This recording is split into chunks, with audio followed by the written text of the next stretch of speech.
Olá, meus amigos, minhas amigas, vamos para mais uma aula de conhecimentos bancários, aula específica para o concurso do Banco do Brasil. Depois que terminar de eu gravar essa aula, vão ficar faltando apenas 4 ou 5 aulas para vocês. Viu só? O que é ficar competitivo? Você estudar no curso planejado, no curso focado, muito importante. Garantias bancárias. Papo reto com vocês. Questão certa na prova é essa prova, da prova do Banco do Brasil, chama-se garantias bancárias. Sabe por quê? Você tem que pensar como o examinador pensa. O examinador foi contratado para fazer um recrutamento e uma seleção para o banco. Banco trabalha com o quê? Com dinheiro. Banco trabalha com dinheiro, principalmente dinheiro dos outros, fazendo a famosa captação bancária. Capta dos poupadores e empresta para os deficitários, para os tomadores, não é isso? Os tomadores, tá lá, principalmente isso aqui é para os tomadores. O cara chega no banco e pede uma grana. Eu estou precisando de um dinheiro. O banco vai lá e concede o empréstimo. O banco tem que se acercar, tem que se proteger com tal de garantias bancárias. Fala, banco, eu estou precisando de 10 mil reais. O banco fala, eu te empresto 10 mil reais, mas eu quero o quê? Que você me dê garantias.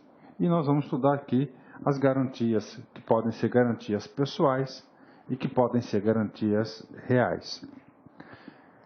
Papo reto, pessoal, garantia pessoal, garantias pessoais, vem de pessoas, ou seja, inerente à pessoa. Fiança e aval. Garantia real. Você tem que entregar alguma coisa para acercar. O banco fala, eu te dou esses 10 mil, mas você vai hipotecar a sua casa, por exemplo. Não é isso? Aqui é a portinha da casa. A janela vai hipotecar a sua casa, uma garantia. Então, garantia, cara, é uma coisa que sempre vai estar vinculada aí nas instituições financeiras, não é isso? Porque o negócio do banco é dinheiro, não tem jeito, é fazer essa intermediação. E na intermediação, o banco necessita de garantias para respaldar a sua operação. E é questão certa no concurso. Os últimos concursos sempre foi cobrado esse assunto e deve continuar sendo cobrado esse assunto nesse concurso, com certeza. Valeu, galera? Então vamos lá. Afinal, o que é garantia? Contratação de financiamento é a operação que envolve o maior risco dos negócios. Isto porque o dinheiro é a mercadoria de maior liquidez. É isso que nós falamos, gente. O banco vai emprestar dinheiro. Então vai dinheiro, não é isso? Vai dinheiro. A mercadoria do banco é o quê? É dinheiro. Na contratação de empréstimo, a instituição não abre mão da liquidez e fica com a mera promessa de receber a coisa emprestada, que pode retornar ou não, e mesmo que retorne, pode não ser da mesma forma líquida que saiu. O risco, portanto, não poderia ser maior. Mas, afinal, o que é garantia? Então, garantia vem porque para diminuir esse risco, né? Diminuir esses riscos. Garantia é isso, garantia. Você tem que garantir, tem que dar alguma coisa, algo, isso para certificar, para lastrear sua operação. Então vamos lá, definição. As garantias têm como objetivo dar reforço à segurança nas operações de crédito. Durante uma operação de crédito, as garantias deverão ser examinadas em conjunto com as informações cadastrais, a finalidade da operação, sua forma e as fontes de pagamento. Ok.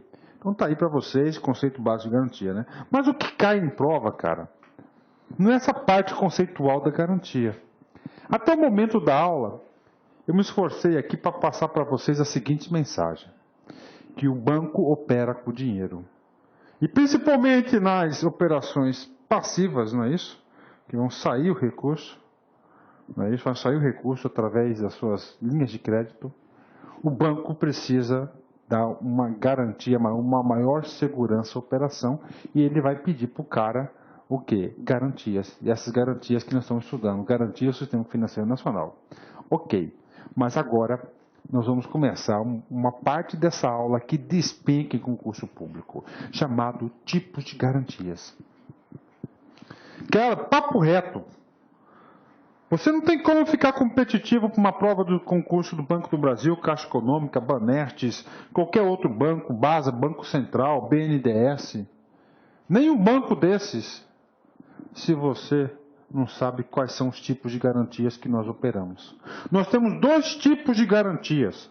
As garantias pessoais, serão as pessoas que irão conceder as garantias, ou garantias reais, onde você vai entregar coisas para garantir a operação. Professor, eu entendi o tal de pessoal, tudo bem, cara. Fulano de tal vai lá e quer emprestar dinheiro para você, aí, quer emprestar R$1.000 de você. Fala, não. Eu somente empresto para você esses R$1.000 se seu pai te avalizar. Ele vai lá. Então, o quê? O pai dele, a pessoa do pai dele vai avalizar. Então, uma pessoa pessoal. Outro caso, tudo bem, cara, eu te empresto R$100, mas você tem que deixar para mim penhorado o seu carro. O seu carro você tem que deixar penhorado para mim. E eu então, esse penhor não é uma coisa? Sim. Se é uma coisa, uma garantia real. Você pode o quê? Pessoal vinculado na pessoa. E o real você tem o quê? O real você está lá definido na... O real você define o quê? Nas coisas que existem. A garantia pessoal, você tem que saber o seguinte, cara. Começar a fazer mapa mental. A garantia pessoal nada mais é... Os tipos de garantia pessoal é o aval e a fiança. Professor, e a real? Caução, alienação fiduciária, hipoteca e penhor. Professor, então você está mandando 6 institutos para mim? Sim, estou te mandando 6 institutos. Desses 6 institutos, um deles, com certeza, 2 deles, deve estar contemplado na sua prova. Então, só recordando para vocês, as garantias reais, aval e fiança.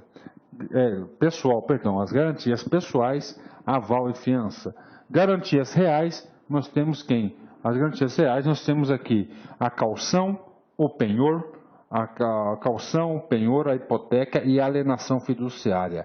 Professor, são esses 6 tipos? Cara, se você estudar esses 6 tipos, provavelmente você vai acertar a questão de prova. Dificilmente o examinador irá sair desse roteiro. Então tem que saber. Professor, nós vamos estudar um a um? Claro que nós vamos estudar um a um, com certeza. Vamos falar primeiro das garantias pessoais. As garantias pessoais são também chamadas de fidejussórias. Fidejussórias, em virtude da elevada confiança que deve haver entre o prestador e o favorecido. Então, olha só, o nome já diz, garantia pessoal. Alguma pessoa vai garantir pessoalmente alguma operação. Então, elas são chamadas de garantias fidejussória é chamada garantia real. E esse nome estranho aí, chamado de fidejussória, pode cair na sua prova. Caiu esse cara na sua prova, já vai automaticamente você vai processar a seguinte informação. O examinador está pedindo o assunto garantias. Fidejussória é uma garantia o quê? Pessoal. Ok. Nesse contexto, as garantias pessoais são, nunca esqueçam disso, fiança e aval. Fiança e aval são institutos diferentes. Várias questões de prova vai passar para vocês as principais características do aval e vai falar que o cara é uma fiança. E assim vice-versa. Então, cara, aval e fiança são as duas que mais caem na prova de concurso público. Cara. Então você tem que decorar, você tem que compreender. Cara, eu vou bater uma real para você. Esse assunto aqui não é difícil. Isso aqui é um assunto muito fácil. Fácil mesmo. Dá para ficar competitivo na boa, né? Vamos falar primeiro da fiança, né? Você vai fiançar alguém, né? É a garantia cujo fiador, seja pessoa física ou jurídica, se constitui como principal responsável pelo pagamento das obrigações assumidas pelo afiançado. Pessoa jurídica ou física ou jurídica, caso esta não cumpra as obrigações contratadas. Então é o seguinte, cara. Então tá, esse cara aqui, ele vai ser o detentor. Então esse cara aqui, ele vai ser o afiançado. É muito importante você saber as figuras dentro das relações. Esse cara vai dar uma garantia pessoal, modalidade fiança. Esse sujeito aqui que eu vou colocar de preto, né, coitado, eu não faço isso mais. Esse cara aqui que é de preto, esse cara aqui vai ser o quê? O fiador. Esse cara aqui vai ser o fiador dessa operação. Ou seja, caso o afiançado não cumpra com as obrigações contratadas, a obrigação será cobrada de quem? Do coitadinho do fiador. Tá aí. Normalmente, contrato muito mais utilizado o quê? Ó, muitas vezes utilizado em contratos, né? A fiança é sempre estabelecida numa relação a um contrato. Professor, dá um macete para mim, professor, para mim não esquecer esse cara. Com certeza. Lembre-se em contrato de locação. Contrato de aluguel. No contrato de aluguel, o cara pede o fiador ou o cara pede um avalista? Ele vai pedir o quê? Um fiador. Ele vai pedir, ele quer uma garantia pessoal, uma fiança. Então você falou em contrato, preste atenção. Falou em contrato, você vai lembrar de fiança. Falou de título de crédito, você vai falar de avalista. De novo, contrato, você vai falar de fiador. Título de crédito, vai falar de avalista. A fiança é negócio jurídico acessório. Professor, explica para mim esse negócio aqui. Acessório no direito, ele é o que? Secundário.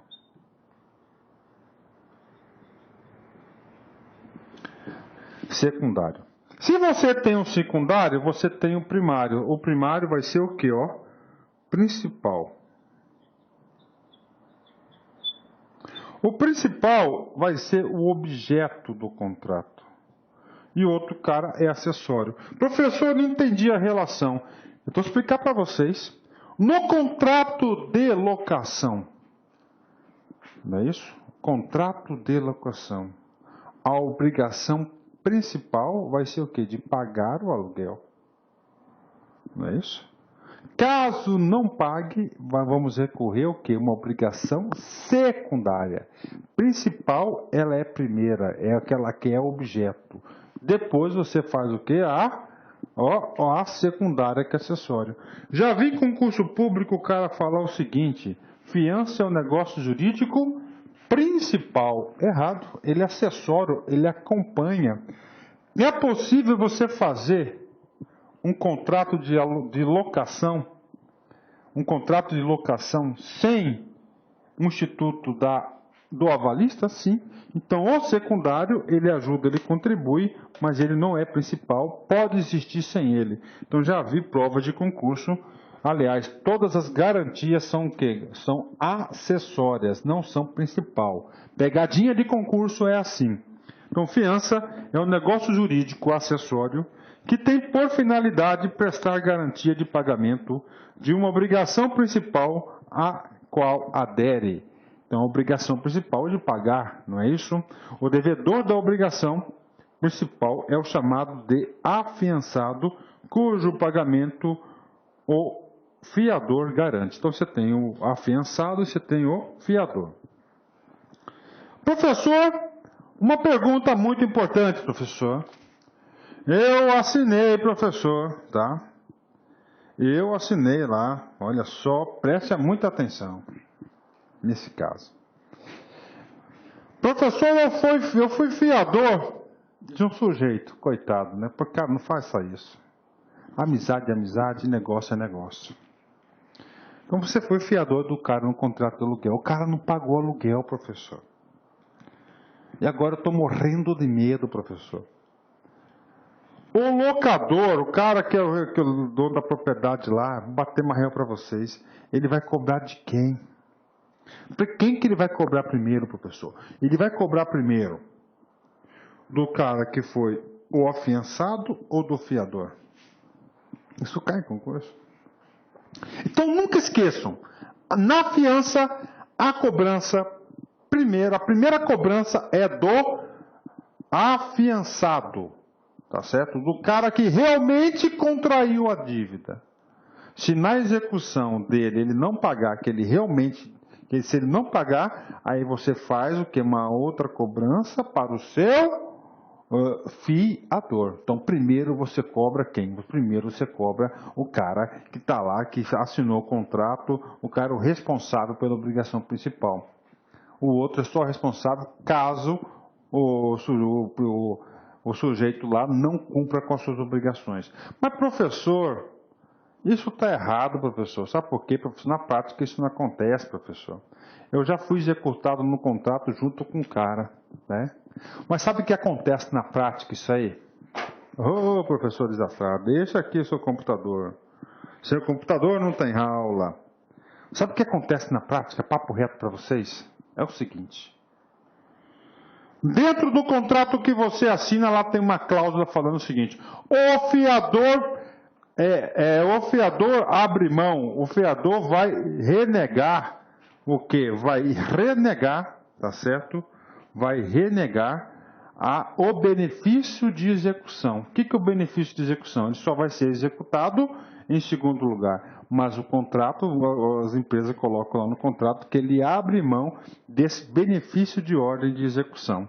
Por isso que em muitos contratos o cara já executa os dois. Então, pela regra, o fiador presta atenção, olha o que está escrito aqui, o fiador só está obrigado a pagar caso o devedor principal não o faça. De novo, marca amarelinho nessa palavra. Pela regra, o fiador só está obrigado a pagar caso o devedor principal não faça. O pagamento deve ser exigido primeiro do devedor afiançado. E o benefício de ordem a favor do fiador. Então, benefício de ordem significa dizer o seguinte, cara. A sequência que deve ser cumprida as execuções. Então, na fiança, quem vai ser executado primeiro vai ser o cara que contraiu a dívida do principal. Logo depois, se o cara não pagar, você vai para o fiador. Isso é benefício de ordem. Agora, acontece o seguinte, que nessa regra tem uma exceção. E essa exceção pode cair em concurso, essa exceção pode ser uma regra, pode ser uma pergunta top para vocês. Então, há uma exceção. Então, benefício de ordem em favor do quem? Do fiador. Mas o fiador, ele pode abdicar desse benefício de ordem, que é a exceção, e no concurso cobra-se muita exceção. Vamos lá. Porém, a lei abriu alternativa para que o fiador possa renunciar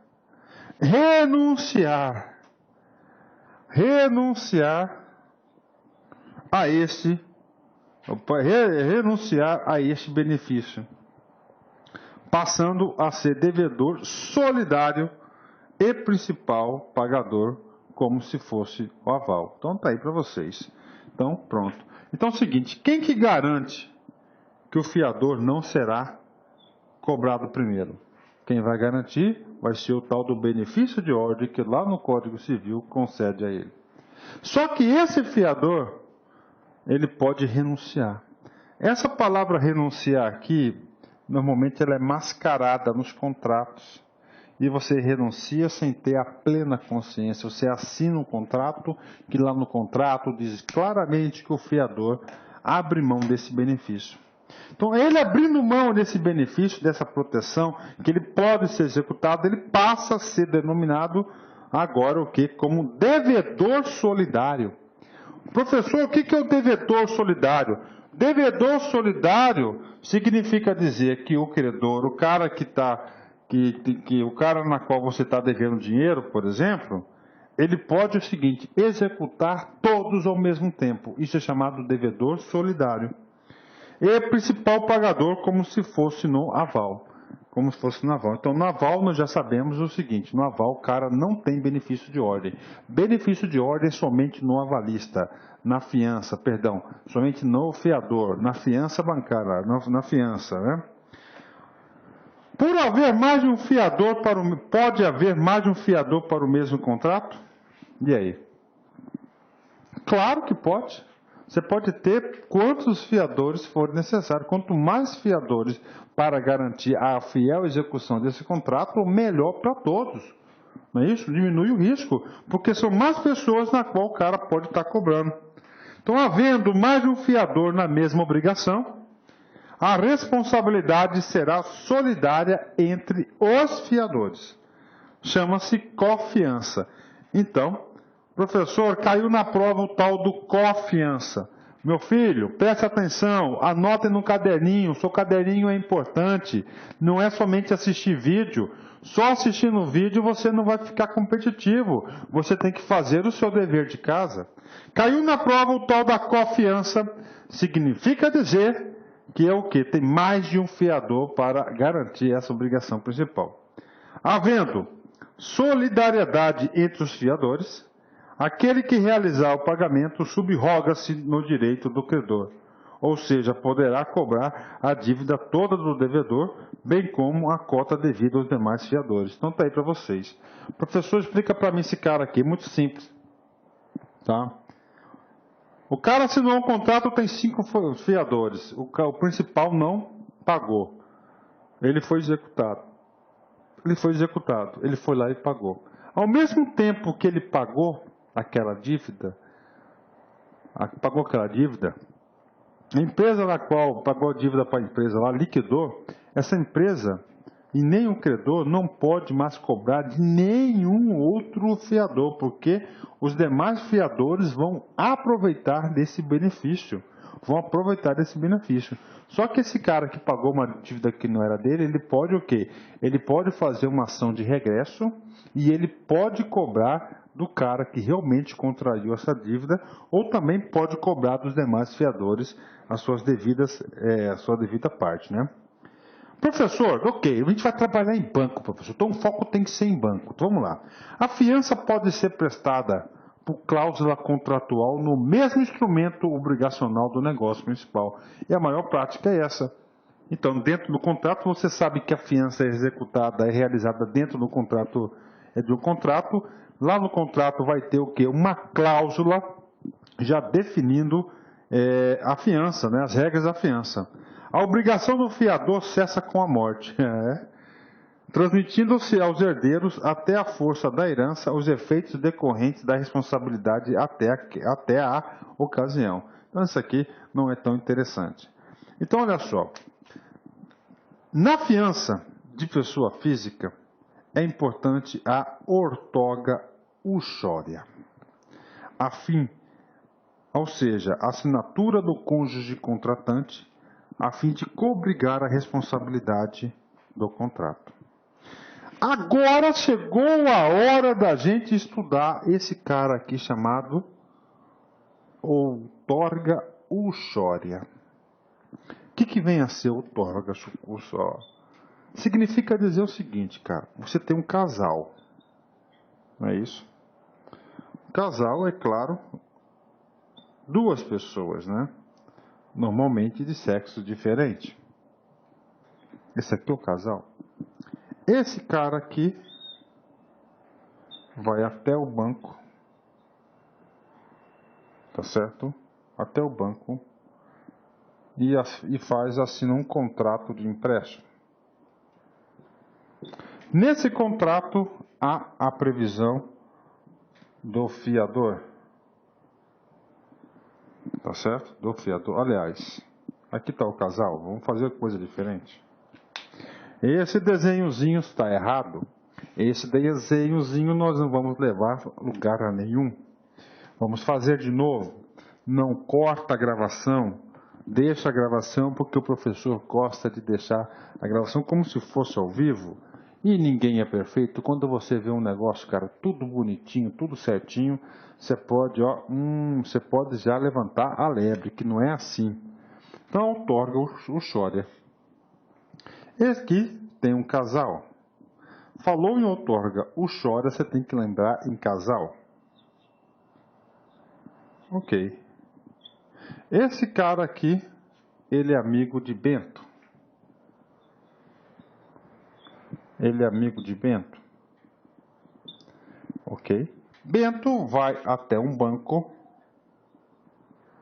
e faz um empréstimo de 100 mil reais. De 100 mil.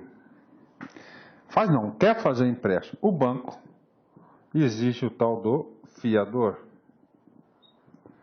Como Bento é muito amigo de Pedro, aqui é Pedro, ele fala assim: Pedro, você pode ser o meu fiador? Pedro responde: posso. Então Pedro vai até o banco, tá certo? E vai assinar lá a assinatura. A outorga o Xória significa dizer, mesmo Pedro sendo amigo de Bento, Pedro quer ser o fiador do cara, a esposa do cara tem que assinar também. Isso que está. Então, a outorga o Xória significa dizer a coobrigação do cônjuge no contrato de fiança. Professor, duvido que isso caia em prova. Duvida, cara? Então você vai cair duro, porque isso aqui cai em prova sim. Então isso que é outorga o Xória. Tá certo? Então tem que ter aqui os dois. Só que é o seguinte, tem um caso. Tá os dois aqui. Esse sujeito aqui, ele casou com essa moça aqui, com separação total de bens. Nesse caso, que ele se casou com separação total de bens, não há necessidade da outorga o Xória. Então, na fiança da pessoa física, não jurídica, porque a pessoa jurídica não tem essa união, é importante a outorga o Xória, ou seja, a assinatura do cônjuge, do contratante, a fim de coobrigar a responsabilidade pelo contrato. Sobre esse assunto vamos aprofundar mais, porque normalmente os alunos têm bastante dificuldade sobre esse assunto. A fiança é uma garantia contratual, que vai garantir o contrato pessoal e não cambial, o que significa que é uma garantia sempre dada em contratos, né? Tem que garantia cambial, o que eu fui colocar aqui, né? O que é a outorga o Xória? Vamos detalhar esse cara. A prática de determinados atos, a lei exige que a pessoa casada, olha só, professor, eu sou solteiro, eu estou sujeito a tal da outorga o Xória. Não, porque tem que estar o que, ó? Casados. Tenha o consentimento do outro cônjuge, marido ou esposa. Essa autorização é que se denomina-se outorga o Xória. Ok, nós já vimos isso. Alguns autores fazem distinção entre os termos da outorga o Xória ou outorga marital. Professor, outorga o Xória e outorga marital. O Xória vai ser do sexo feminino, marital vai ser do sexo masculino. Então tá aí. Mais uma coisinha que pode cair na prova. Já pensou, cara? Você tá lá fazendo a prova, lá do Banco do Brasil, estudou pra caramba, cara, se esforçou, se dedicou, comeu o pão amassado da vida do concurseiro. Chega lá e você ouve lá, outorga marital. Você vai dar alegria, você vai se lembrar do professor do coração. Você vai lembrar do professor do coração, porque o professor do coração explicou isso em sala de aula, cantou a questão. E você pode ter certeza, cara, que pouquíssimos alunos sabem disso. Mas pouquíssimos mesmo, né? Ok. Sendo que o primeiro caso trata da autorização dada para a mulher, o Xória. E no segundo caso, a outorga marital, estaria se referindo à autorização exclusiva do homem. Ok, vamos continuar aqui, né? De maneira geral, a outorga uxória deve ser entendida como a necessária participação de um dos cônjuges dos negócios realizados por outro, quando o ato praticado puder prejudicar o patrimônio familiar. Então o cara está sendo fiador, cara. O cara está se comprometendo no bem da família. Não é isso? O seu bem pessoal é o bem da família. Depois que você casa, você não tem mais nada. Não é isso? É tudo da casa. E aí, a patroa tem que saber, rapaz, disso aí tem que ir lá, ó, assinar junto lá, senão não dá certo, não. A outorga uxória é necessária em diversos atos potencialmente lesivos, como o caso do cônjuge que vai prestar fiança ou aval, por exemplo. Né? A criança ou aval. Lembrando aqui que esse cara aval, você vai fazer o seguinte, ó.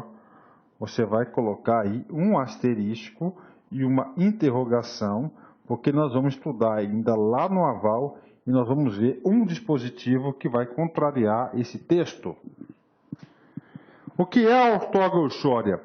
Quando a outorga uxória é exigida por lei, a falta dessa autorização pode repercutir na validade do ato praticado pelo outro cônjuge. Prestem muito atenção. Tem determinados negócios jurídicos que a lei fala o seguinte: para ter validade de determinado ato jurídico, ato negocial, é necessário ter o consentimento do cônjuge. Quando fala que há necessidade de ter o consentimento do cônjuge, o cara está mandando para você a tal da outorga uxória. Os dois. Professor, se um não assinar, o outro assinar. Se um assinar e o outro assinar, ele vai repercutir no negócio. Ou seja, repercutir no negócio, repercutir na validade do ato praticado. Portanto, a outorga uxória tem por objetivo proteger o patrimônio comum do casal contra atos que possam dilapidar o patrimônio de uma família. Tanto no aval quanto na fiança é necessária a anuência do cônjuge. No aval não era. No novo código, no aval não era. Novo código, exceto no caso de separação absoluta de bens. Então aqui houve uma alteração recentemente no Código Civil, tá certo? Olha aqui. Tanto no aval quanto na fiança é necessária a anuência do cônjuge. Quando fala anuência do cônjuge, está dizendo o quê? Da outorga uxória. No aval, olha só, no aval não era. Novo código passou a ser, exceto no caso de separação absoluta de bens. Então é o seguinte, o cara é casado, mas o cara casou num regime de bens de separação absoluta de bens, não tem porquê o cara ir lá pedir o quê? A bênção da mulher. Por quê? Porque o patrimônio é dele. Não há necessidade da mulher fazer parte do negócio ou vice-versa, porque ele casou num regime de bens de separação absoluta. A autorização do marido chama-se outorga marital. A autorização da esposa chama-se outorga uxória. A fiança pode ser dada para o total da dívida ou parcialmente. O aval somente o total do título de crédito. A gente vai falar mais do negócio do aval aqui, né? Então vamos estudar aqui. Olha só o que diz lá no Código Civil. O artigo 1647 fala o seguinte: ressalvado o disposto no artigo 1648, nenhum dos cônjuges poderá, sem autorização do outro, exceto no regime de separação absoluta. Então olha só, o Código Civil está falando: ressalvado o disposto no artigo tal, que não é o caso, não há necessidade da gente nesse artiguinho. Nenhum dos cônjuges pode, sem autorização do outro, o quê? Alienar ou gravar de ônus real os bens imóveis. Professor, o cara quer vender um terreno, se ele está casado, ele vai ter que ter a outorga da uxória da mulher. Claro que ele pode vender o terreno se ele casou em separação total, absoluta de bens. Segundo ponto que é obrigatório ao outorga ou chora: pleitear como autor ou réu acerca de bens ou direitos. Prestar fiança ou aval. Prestar fiança ou aval. No Código Antigo não havia necessidade no aval. Agora há necessidade no aval, segundo o Código Civil. Eu coloco sempre esse dispositivo do Código Civil para que, se vocês tiverem dúvida, por favor, vão lá no Santo Google e vocês olhem isso aí. Eu falo sempre isso porque tem muito material free na internet, materiais interessantes, materiais aí bons, né? Só que muitos desses materiais estão falando que na fiança não há necessidade da outorga ou chora. O que você vai falar? Você vai falar que está errado. Nós acabamos de ver aqui, ó, há a necessidade da outorga ou chora. Tá certo? Nesse sentido, vamos fazer uma primeira questão da aula. E nessa aula nós vamos ter várias questões. A ausência de assinatura do cônjuge em garantias formalizadas por meio de fiança ou de aval não invalida a garantia outorgada em qualquer dos regimes de bem. O que o cara está perguntando aqui, cara? Qual que é o assunto que ele está mandando aqui para vocês? Esse cara está mandando o seguinte assunto: a ausência de assinatura do cônjuge em garantias. Ele está falando do tal da outorga ou chora, formalizada por meio de fiança ou aval, não invalida a garantia outorgada. Cara, tá aqui. A ausência não invalida. Então, isso aqui está o quê? Errada. Corrija. É só excluir esse cara. Em qualquer regime, não invalida somente na separação absoluta de bens. Então, a questão está certa ou errada? Isso. Eu confio em vocês. Eu sabia que você ia mandar aí a questão correta. Então, ela está o quê? Errada. O erro está na palavrinha? Não. Vamos fazer mais uma aí. Opa, vamos fazer agora. Então, só para provar para vocês que o tal da outorga ou chora, ela cai em concurso. Está aqui. Essa aula aqui, gente, uma aula que o professor preparou com bastante carinho para vocês. Uma aula que eu separei vários exercícios para vocês. Com certeza, cara, com essa aula aqui, mais uma aula completa do OLAC Concursos, mais uma aula que eu garanto para vocês que com essas nossas aulas de conhecimentos bancários, atendimento e técnicas de venda que o professor vai ministrar, vocês irão gabaritar o concurso no concurso, com certeza, não tenho dúvidas disso, né? Vamos lá. No aval, agora vamos falar de aval. Não é aval. No aval, como ocorre na fiança, o avalista se obriga pelo avalizado, assim como no fiador, que se obriga pelo afiançado, comprometendo-se a satisfazer a obrigação no todo ou em parte, caso o devedor principal não cumpra. O avalista que paga subroga-se os direitos derivados da propriedade do título. Professor, e o que você está falando aqui, professor? Que confusão é essa aqui? Não é confusão nenhuma, cara. Isso aqui é papo sério. Vamos estudar esse papo sério aqui com vocês aqui, meu filho. Vamos lá. Então, nós temos aqui, ó, figuras. Aval. Esse cara aqui é o principal. Professor, põe um bracinho nele aí. Pronto, um bracinho nele. Ele é o principal. Não é isso? Esse cara é o principal. Esse cara aqui vai ser o cara chamado de avalizado. Professor, e na fiança? Na fiança é o cara chamado afiançado. Ok, tá certo? Esse cara aqui vai estar garantido, olha só, garantido por esse outro sujeito. Esse sujeito é o cara chamado de acessório. Esse acessório pode se transformar no principal. Esse acessório, no caso aqui, é o avalista. o fiador. Quem que recebeu o benefício do contrato? Foi o principal ou foi o acessório? Professor, fala mais simples, tudo bem? O cara fez um contrato de compra e venda, tá certo? Compra e venda. Quem que recebeu o produto? Aqui, ó, o principal, não é isso? O acessório, o acessório ele não participou. Então esse cara aqui é o principal. Professor, para que isso? Eu estou colocando esse cara aqui para vocês entenderem as figuras, ó. Avalizado, afiançado é do principal, avalista e fiador do acessório.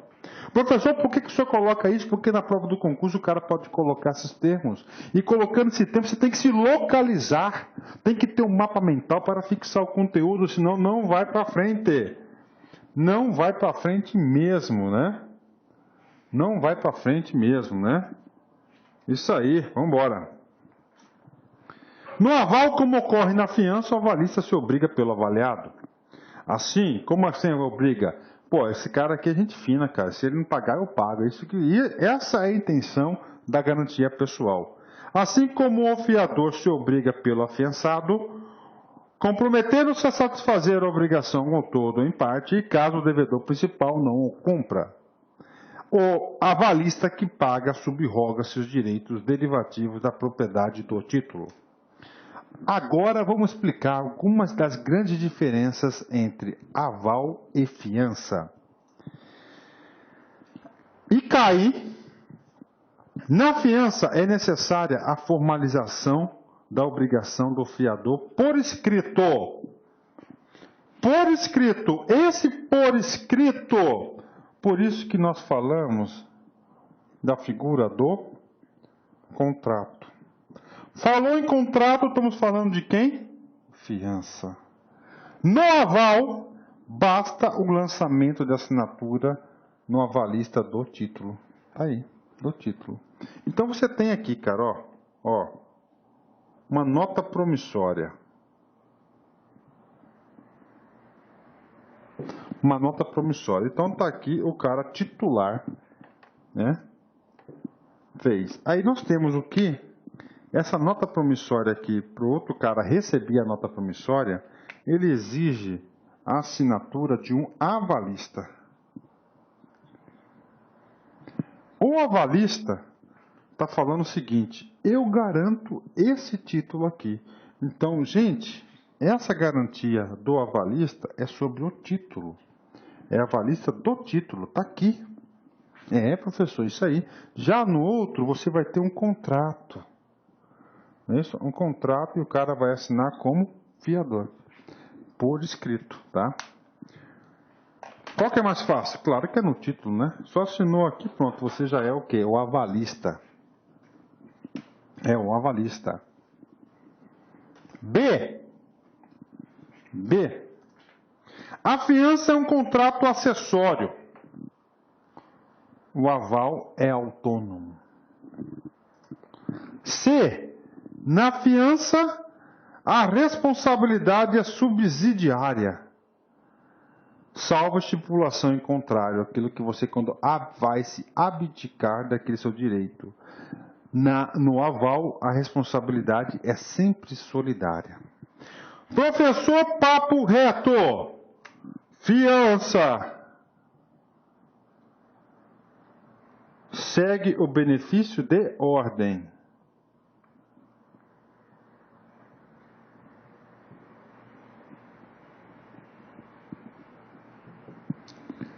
No aval, sem benefício de ordem. Sem benefício de ordem, nós estamos falando de quê? De solidário. O credor pode cobrar dos dois ou somente de um. Olha aí. Cara, o A é importante para vocês, o B é importante, o C é importante. E vou bater uma real para vocês. Provavelmente, tá certo? Na prova de vocês do Banco do Brasil, o assunto que deve cair deve ser fiança e aval. E o cara vai tentar confundir vocês dois institutos. Letra D, vai até F, perdão. A fiança é dada para garantir contratos. O aval é dado para garantir títulos de crédito. Professor, nós nem vimos ainda pro tal do aval, mas já está aprendendo, né? Quando chegar na hora do aval, já sabe tudo. F. A fiança pode ser dada num documento em separado. O aval só pode ser dado no próprio título ou folha anexa. De novo, aval só pode ser dado no próprio título ou folha anexa. Então, aval é o título. E, finalmente, a fiança é garantia pessoal. O aval é garantia, ao contrário, garante diretamente o título. Então, está aqui. Não, o aval garanto esse título. No contrato, não. Você garante o contrato. Pô, professor, que legal, hein? Isso. Eu inverti aqui um pouco a sequência. Nós explicamos o quê? Nós explicamos aqui a fiança. Pode ter certeza que nós estudamos todos os detalhes da fiança, inclusive da outorga uxória, imar e tal. Aproveitei um gancho e já expliquei as principais diferenças entre a fiança versus o aval.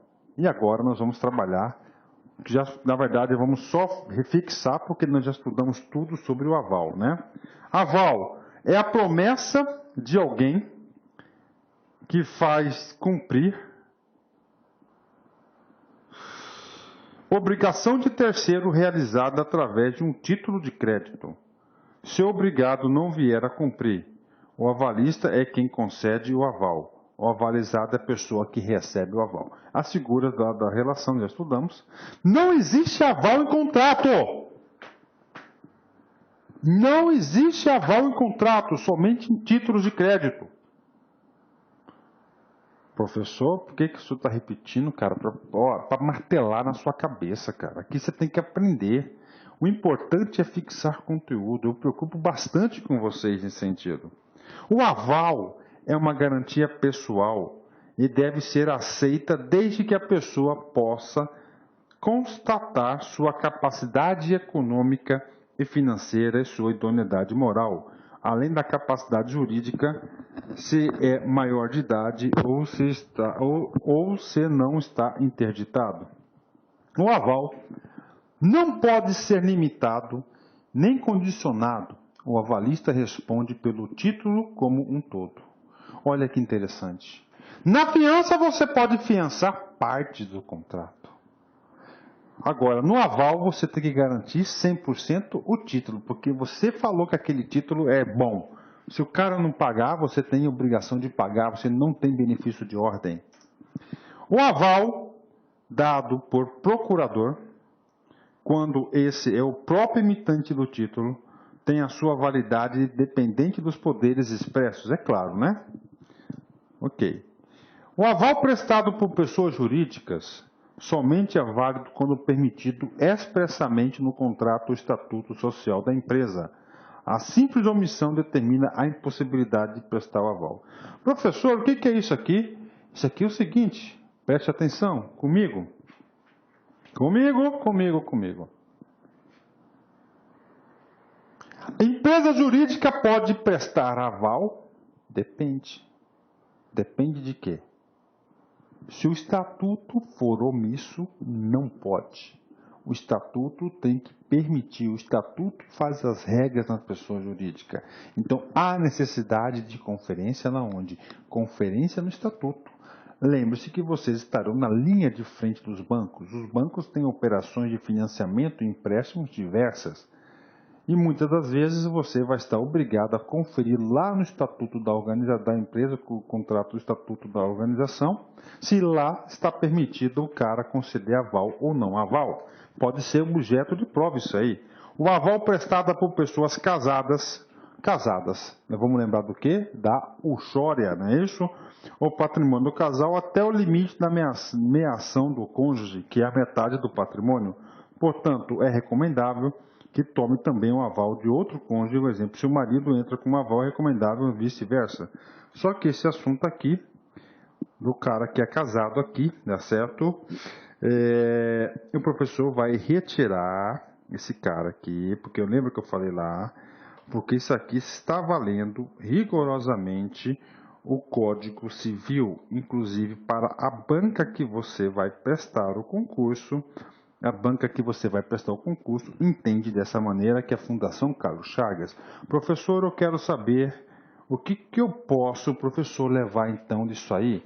Aval e fiança, a necessidade da patroa lá assinar, ou seja, da outorga ou xória.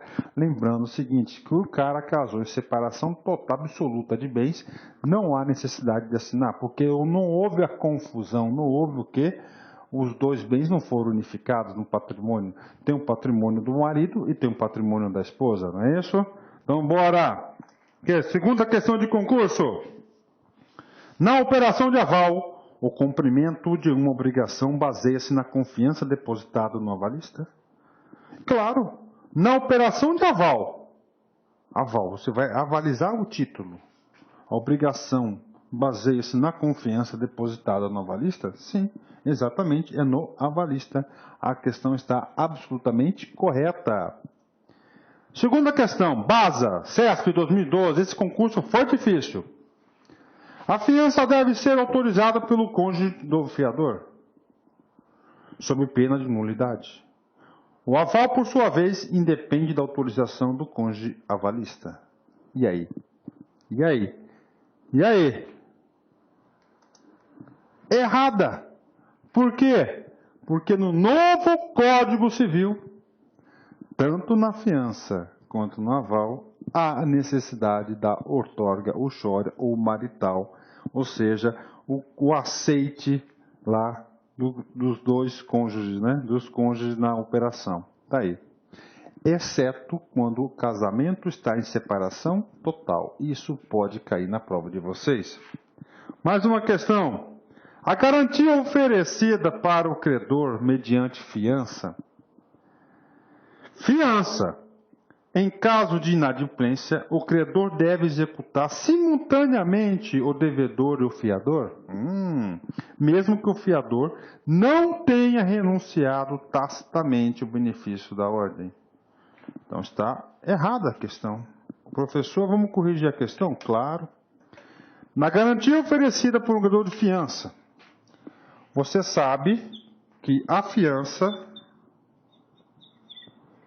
nesse ponto, diverge do aval. A fiança, você obedece o benefício de ordem. Não é isso? O que é o benefício de ordem? Primeiro você vai executar o credor principal, depois você vai executar o quê? O fiador. No aval, ele é solidário, você pode executar os dois ou um ou outro, você que sabe. Ok? Tá aqui. Bacana? 10. Deve executar simultaneamente. Então o erro está aqui, ó, simultaneamente. Porque respeito agora. Na fiança, você sabe que existe uma exceção. A exceção é se o cara renunciar esse direito de benefício de ordem. Se o cara renunciar esse direito de benefício de ordem, ele é um otário. Ele é um otário. Tá certo? Ele é um otário. Exatamente. Ele é um otário. Quinta questão. Um contrato de empréstimo pode ter vários avalistas. Já está errada, né?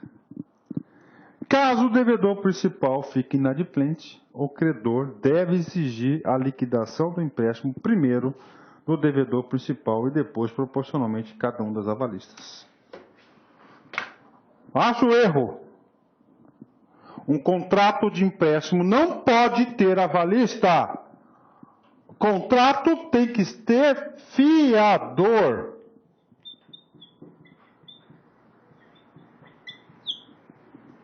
Se eu troco a palavra fiador, fica tudo certo? Vamos lá.